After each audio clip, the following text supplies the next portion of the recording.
بسم الله الرحمن الرحيم. الحمد لله رب العالمين والعاقبة للمتقين والصلاة والسلام على نبينا محمد وعلى آله وأصحابه أجمعين. أما بعد، اینک به عون الله سبحانه و تعالی ما درس‌های خود را از 40 حدیث نبویه دوام می‌دهیم. ما و شما از این 40 حدیث آن حدیث‌هایی را که امام نبوی جمع آورده بود از حدیث 1 تا به حدیث 42 را تمام کردیم و شروع کردیم در آن 8 حدیثی که ابن رجب الله رحمتش کند جمع آورده بود از حدیث 43 تا به آخر، یعنی که تا حدیث 50. و درس امروزی ما الحديث السادس والأربعون حديث 46 می باشد. عن أبي بردة عن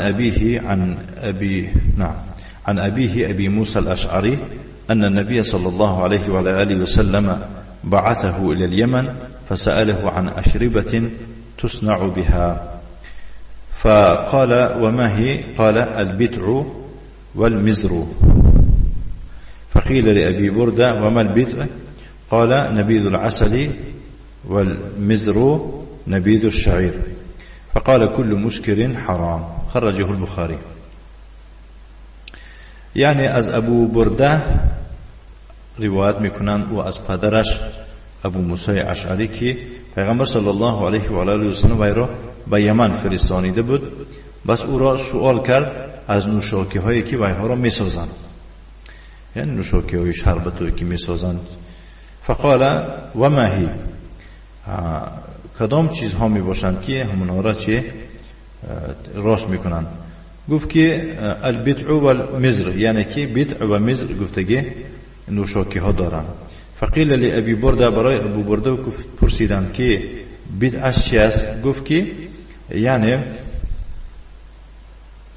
نبیذ گفته اساسا و میگویند شربت عسل و مزر گفته شربت جو میگویند. اساسا مراد از شربت عسل و شربت جو آن است که امروز پیوش میگویند.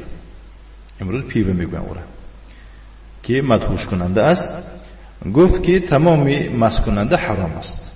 تمامی چیزی که مست میکند از کدام چیزی که نباشد و چی حرام است.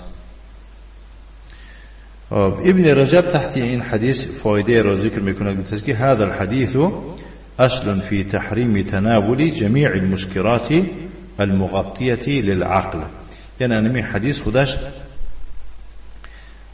اصل می باشد، اصل و اساس می باشد در حرام بودن تناول جمیع مسکرات، یعنی که مست کننده و مدهوش کننده که عقل چیکار میکند؟ پرده پوش میکند، از عقل کسی را بیگانه میکند یا که دیوانه میکند. أنا نعم. نكتفي وصلى الله وسلم على نبينا محمد وعلى آله وأصحابه وسلم تسليما مزيدا والحمد لله رب العالمين.